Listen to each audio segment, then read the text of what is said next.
Front line formation को युद्ध के लिए तैयार कर दिया है।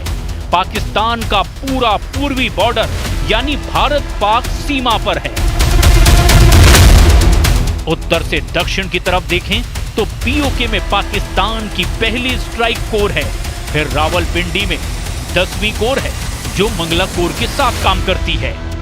करीब ही पश्चिमी मोर्चे पर पेशावर में 11वीं कोर का मुख्यालय है, फिर गुजरांवाला में पाकिस्तान की 30वीं कोर है, उसी के करीब लाहौर में 4थी कोर का मुख्यालय है।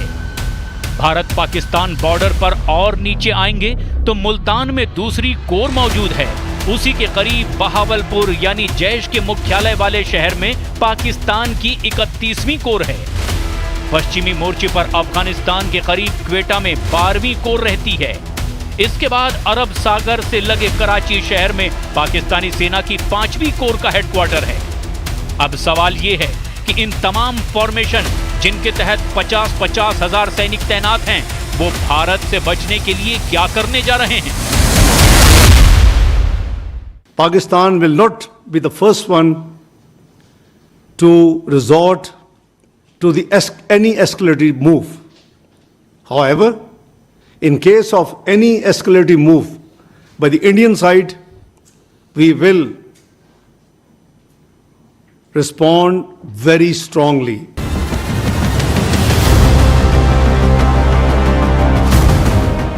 पाकिस्तान की पॉलिटिकल और मिलिट्री लीडरशिप बहुत बुरी तरह फंसी हुई है। भारत से बचने के लिए अब पाकिस्तान में सेना कहां से किस नई लोकेशन पर भेजी जा रही है, कौन सी तोप और कौन सा टैंक किस अड्डे को छोड़कर किस मोर्चे पर पहुंचाया जा रहा है, और पाकिस्तान के एयर डिफेंस सिस्टम कहां एक्टिव हो चुके हैं, कहां पर पाकिस्तानी सेना की कौन सी तैयारी पता चल रही है, ये बात अब धीरे धीरे लीक होने लगी है। पाकिस्तान के बॉर्डर वाले इलाके से जो रिपोर्ट आ रही है उससे कई नई बातों के बारे में भी पता चला है। यहां लोग भी घबराए हुए हैं कि अगर युद्ध हुआ तो आगे क्या होगा।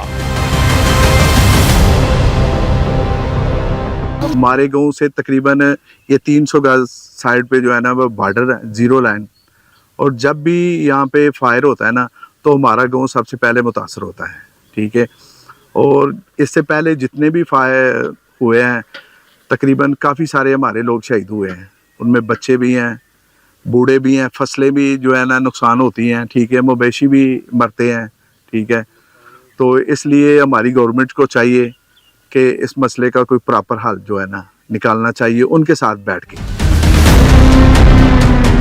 पाकिस्तान की पब्लिक का मूड युद्ध के खिलाफ है, लेकिन पहलगाम में हुए आतंकी हमले ने भारत को मजबूर कर दिया है, इसीलिए पाकिस्तान के खिलाफ एक्शन होगा ये तय हो चुका है। अब भारत की सेना की तैयारी देखकर रावलपिंडी मिलिट्री हेडक्वार्टर में रोजाना मीटिंग हो रही है। हर मीटिंग में एक नया फैसला हो रहा है। हर मीटिंग में सेना की अलग अलग यूनिट को लेकर बात की जा रही है। पाकिस्तानी कमांडरों की मीटिंग में जो बड़े बड़े फैसले हुए हैं उन्हें भी समझ लीजिए। पाकिस्तान ने अपनी सेना को 6 हिस्सों में एक्टिव किया है। पाकिस्तान ने सियालकोट और लाहौर के आसपास एयर डिफेंस को और ज्यादा मजबूत किया है। गुजरांवाला से टैंक पीओके के करीब ले जाए गए हैं। बॉर्डर के आसपास में इलेक्ट्रॉनिक वॉरफेयर को लेकर गतिविधियां बढ़ा दी गई हैं। एलओसी पर A100 और KRL-22 तोप तैनात कर दी गई है। पाकिस्तान के उत्तरी इलाके की तरफ खौफ बहुत ज्यादा है। इस्लामाबाद से पूर्व की तरफ जितने इलाके हैं सब जगह पैनिक बहुत ज्यादा है और यहीं पर सेना की हरकत भी ज्यादा हो रही है। पाकिस्तान की बख्तरबंद गाड़ियों से लेकर के तमाम हथियारों को ऐसी जगह तैनात किया जा रहा है जहां से वो भारत के खिलाफ एक मजबूत मोर्चा बना पाए। बलूचिस्तान से 33वीं और 41वीं डिवीजन को भारत से लगे बॉर्डर पर तैनात किया जा रहा है। वहीं मंगला कोर के तहत 7वीं इन्फेंट्री डिवीजन को भी अब रावलकोट, बाग और टोली पीर में तैनात कर दिया गया है। पाकिस्तान पर डिप्लॉयमेंट का बोझ अचानक बढ़ा है, जिसकी जनरल असीम मुनीर ने तैयारी भी नहीं की थी। सेना की मूवमेंट को लेकर पाकिस्तान के लोग भी हैरान हैं। वाघा बॉर्डर के पास पाकिस्तान में लोगों को भारतीय सीमा के करीब भटकने से भी मना किया गया है।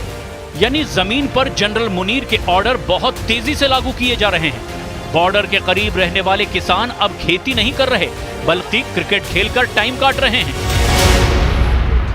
तो इससे हमारी हुकूमत से या जो है ना हमारे कर्नल जनरल अफसरान से रिक्वेस्ट है कि वो उस तरफ से भी और इस तरफ से भी दोनों मुल्कों की तरफ से अमन का हाथ बढ़ाएं और ताकि जो है ना हमारे अवाम है जो पाकिस्तान की है, हिंदुस्तान की है, वो सारी की सारी जो है ना कुछ खौफ व हरास से डरी हुई है और कुछ वैसे माली नुकसानात हो रहे हैं, वो सारे के सारे नुकसानात जो है ना वो पूरे हो जाएं और अवाम जो है नॉर्मल अपने काम वगैरह पर वापस आ जाए और अपने माली हालात की तरफ तवज्जो फरमाए। तमाम हलचल के बीच पाकिस्तान की सबसे खास मिलिट्री फॉर्मेशन मंगला कोर पर सबकी निगाहें हैं। पाकिस्तानी सेना की मंगला कोर में बहुत ज्यादा हड़कंप मचा हुआ है। मंगला कोर यानी वो हेडक्वार्टर जिस पर एलओसी के मोर्चे की जिम्मेदारी है। यहां लेफ्टिनेंट जनरल नौमान जकरिया संधू पाकिस्तान में एलओसी का बॉस माना जाता है। उसको एहसास हो गया है कि लाइन ऑफ कंट्रोल पर कुछ बड़ा होने वाला है। अब कौन है लेफ्टिनेंट नौमान जकरिया संधू जिन्हें जनरल असीम मुनीर का सबसे बड़ा लड़ाका माना जाता है? अब जरा ये भी जान लीजिए। लेफ्टिनेंट जनरल नौमान जकरिया संधू मंगला में पाकिस्तान के स्ट्राइक कोर के चीफ हैं। मंगला स्ट्राइक कोर यानी एलओसी पर तैनात पाकिस्तान की सेना का पूरा जिम्मा इसी फॉर्मेशन के पास है। इस कोर के तहत 45,000 सैनिक आते हैं जो 2 इन्फेंट्री डिवीजन, 1 आर्म डिवीजन और 6 ब्रिगेड में तैनात है। लेफ्टिनेंट नौमान जकरिया 2019 में पाकिस्तान के डीजीएमओ यानी डायरेक्टर जनरल मिलिट्री ऑपरेशन थे और बालाकोट स्ट्राइक के वक्त पाकिस्तान के स्ट्राइक मिशन जनरल नौमान जकरिया की नजरों से गुजरा था। सवाल यह है कि जनरल आसिम मुनीर ने लेफ्टिनेंट जनरल नौमान जकरिया को 24 घंटे के अंदर ऐसा क्या क्या ऑर्डर जारी कर दिया जिससे यह साफ लगने लगा कि पाकिस्तान की स्ट्राइक कोर में खलबली मची हुई है। पाकिस्तान के 45,000 सैनिकों को क्यों लग रहा है कि एलओसी पर इस बार कुछ ऐसा होगा जिसकी जद में उनकी तमाम फॉर्मेशन आएगी और करंट रावलपिंडी हेडक्वार्टर तक लगेगा।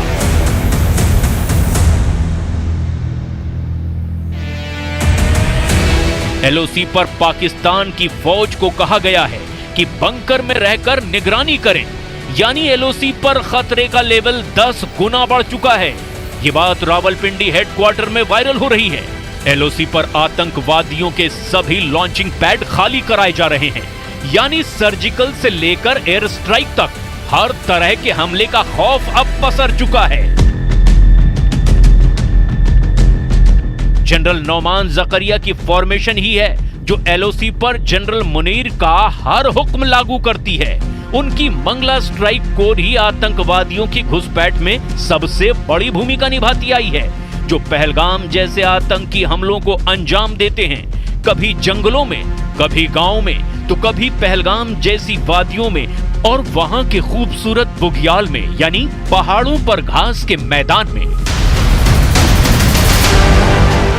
अब जरा देखिए आसमान में क्या हो रहा है, क्योंकि पाकिस्तान को अपनी इसी ताकत से सबसे ज्यादा उम्मीद है।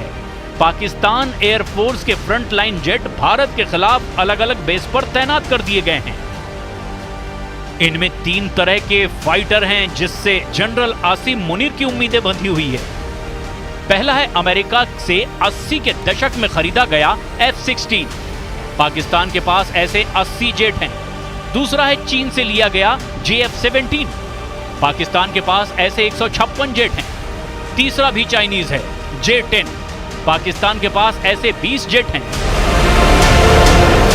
ये फाइटर जेट भारत के सुखोई और राफाल को टक्कर देने की नीयत से तैनात किए गए हैं। जनरल असीम मुनीर को पता है कि उनको बहुत बड़ा सरप्राइज मिलने वाला है। पहलगाम में हुए आतंकी हमले का बदला भारत लेगा, इसकी गारंटी 100% है। ऐसे में पाकिस्तान ने आसमान से बचने के लिए और क्या क्या तैनात किया है, जरा वो भी देख लीजिए। पाकिस्तान में AEWC यानी एयरबॉर्न अर्ली वार्निंग वाले विमान, जैसे कि स्वीडन से लिया गया साब 2000 एरिया, ये 450 किलोमीटर की रेंज में हवाई गतिविधियों पर नजर रखता है। ये विमान इस वक्त उत्तरी पाकिस्तान से दक्षिण पाकिस्तान तक लगातार चक्कर लगा रहा है ताकि भारत की तरफ से उड़ने वाले किसी भी विमान जो कि उसकी तरफ बढ़ते दिखाई दें, उनका फौरन पता लगा सके। पाकिस्तान के पास ऐसे 9 विमान हैं जो लगातार भारत के बॉर्डर की तरफ बारी बारी से उड़ान भर रहे हैं।